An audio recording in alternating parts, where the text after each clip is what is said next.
ವಿದ್ಯಾರ್ಥಿಗಳೇ, ಭಾಳಷ್ಟು diploma, ITI, degree ಈ ಕೋರ್ಸ್ ಓದ್ತಕ್ಕಂಥ ವಿದ್ಯಾರ್ಥಿಗಳು ನಮ್ಮ ಡಿಪ್ಲೊಮೊ ಬಸ್ ಪಾಸ್ ಯಾವಾಗ ಪ್ರಾರಂಭವಾಗುತ್ತೆ, ITI ಬಸ್ ಪಾಸ್ ಯಾವಾಗ ಪ್ರಾರಂಭವಾಗುತ್ತೆ ಮತ್ತು ಇನ್ನೊಂದು ಡಿಗ್ರಿ ಬಸ್ ಪಾಸ್ ಯಾವಾಗ ಪ್ರಾರಂಭವಾಗುತ್ತೆ ಅಂತ ಮಾಹಿತಿ ಕೇಳಿದ್ರೆ ಆ ಕುರಿತು ನಿಮಗೆ ಅಪ್ಡೇಟ್ ತಿಳಿಸ್ಕೊಡ್ತೀನಿ. ನೋಡಿ, ಇಲ್ಲಿ ಸೇವಾ ಸಿಂಧು ಅಫಿಷಿಯಲ್ ವೆಬ್ಸೈಟಿಗೆ ಬಂದು ಇಲ್ಲಿ ವಿದ್ಯಾರ್ಥಿ ಬಸ್ ಪಾಸ್ ಅಂತ ಇದನ್ನು ಕ್ಲಿಕ್ ಮಾಡಿದ ನಂತರ ಅಫಿಷಿಯಲ್ ಪೇಜ್ ಓಪನ್ ಆಗುತ್ತೆ.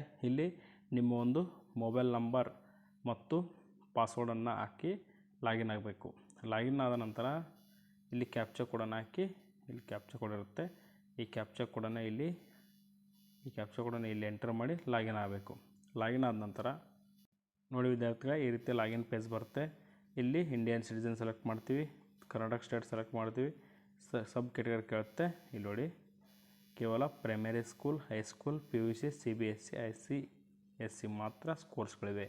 ಹಾಗಾದರೆ ಡಿಗ್ರಿ ಯಾವಾಗ ಪ್ರಾರಂಭವಾಗುತ್ತೆ, ಡಿಪ್ಲೊಮೊ ಯಾವಾಗ ಪ್ರಾರಂಭವಾಗುತ್ತೆ, ITI ಯಾವಾಗ ಪ್ರಾರಂಭವಾಗುತ್ತೆ ಅಂದರೆ ನೋಡಿ ವಿದ್ಯಾರ್ಥಿಗಳೇ, ITI ತಿಳಿಸೋದಾದರೆ ಆಗಸ್ಟಿಂದ ಅರ್ಜಿ ಪ್ರಾರಂಭ ಆಗುತ್ತೆ. ಯಾಕಂದರೆ ಅಡ್ಮಿಷನ್ ಪ್ರೋಸೆಸ್ ಅಪ್ ಟು ನಿಮ್ಮ ಕ್ಲಾಸ್ ಸ್ಟಾರ್ಟ್ ಆಗೋದೇ ITI ವಿದ್ಯಾರ್ಥಿಗಳದ್ದು ಯಾವಾಗಿಂದ ಅಂದರೆ ಆಲ್ಮೋಸ್ಟ್ ಯಾವಾಗಿಂದ ಆಗಸ್ಟ್ಲಿಂದ ಸ್ಟಾರ್ಟ್ ಆಗ್ತವೆ. ಹಾಗಾಗಿ ನಿಮ್ಮದು ಆಗಸ್ಟ್ಲಿಂದ ಸ್ಟಾರ್ಟ್ ಆಗುತ್ತೆ.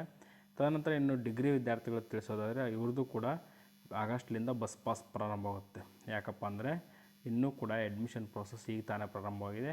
ಹಾಗಾಗಿ ಪ್ರಶ್ನೆ. ಇನ್ನು ಡಿಪ್ಲೊಮೊ ವಿದ್ಯಾರ್ಥಿಗಳದ್ದು ದಯವಿಟ್ಟು ಡಿಪ್ಲೊಮೊ ವಿದ್ಯಾರ್ಥಿಗಳು ಒಂದು ಮಾಹಿತಿಯನ್ನು ತಿಳಿಸ್ಬೇಕು. ಒಂದು ಏನಂದರೆ, ನಿಮ್ಮ ಕ್ಲಾಸ್ ಸ್ಟಾರ್ಟ್ ಆಗಿದ್ದರೆ ಎಸ್ ಅಂತ ನಮ್ಮ ಡಿಪ್ಲೊಮೊ ಕ್ಲಾಸ್ ಸ್ಟಾರ್ಟ್ ಅಂತಂದೇಳಿ ಒಂದು ಕಮೆಂಟ್ ಹಾಕಿ.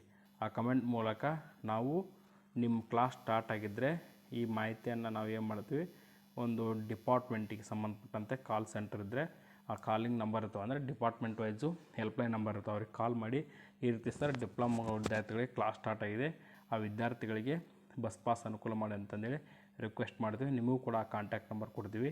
ಕ್ಲಾಸ್ ಸ್ಟಾರ್ಟ್ ಆಗಿಲ್ಲ ಅಂದರೆ ನಿಮ್ಮದು ಕೂಡ ಲೇಟ್ ಆಗುತ್ತೆ. ಯಾವಾಗಲಿಂದ ಕ್ಲಾಸ್ ಸ್ಟಾರ್ಟ್ ಆಗುತ್ತೆ ಆವಾಗ ಬಸ್ ಪಾಸ್ಗಳು ಪ್ರಾರಂಭ ಆಗುತ್ತವೆ. ಇನ್ನೂ ಏನಾದರೂ ಅಪ್ಡೇಟ್ ಬೇಕಿದ್ರೆ ಕಮೆಂಟ್ ಮಾಡಿ ಮತ್ತು ವಿಡಿಯೋನ ಲೈಕ್ ಮಾಡಿ. ನೋಡಿ ವಿದ್ಯಾರ್ಥಿಗಳೇ, ನೀವು ವಿಡಿಯೋವನ್ನು ಲೈಕ್ ಮಾಡಿ ಮತ್ತು ಸಬ್ಸ್ಕ್ರೈಬ್ ಮಾಡಬೇಕು. ನೀವು ಸಬ್ಸ್ಕ್ರೈಬ್ ಮಾಡಿಲ್ಲ ಅಂದರೆ ಏನಾಗುತ್ತೆ, ನಮಗೆ ವಿಡಿಯೋ ಮಾಡೋಕ್ಕೆ ಇಂಟ್ರೆಸ್ಟ್ ಬರಲ್ಲ. ಹಾಗಾಗಿ ನೀವು ಹೆಚ್ಚೆಚ್ಚು ವಿಡಿಯೋ ಬೇಕಾದರೆ ನಮ್ಮ ಚಾನಲನ್ನು ಸಬ್ಸ್ಕ್ರೈಬ್ ಮಾಡಿ ಮತ್ತು ವಿಡಿಯೋನ ಇತರರಿಗೆ ಶೇರ್ ಮಾಡಿ ಅಂತ ಹೇಳ್ತಾ, thank you for watching this video.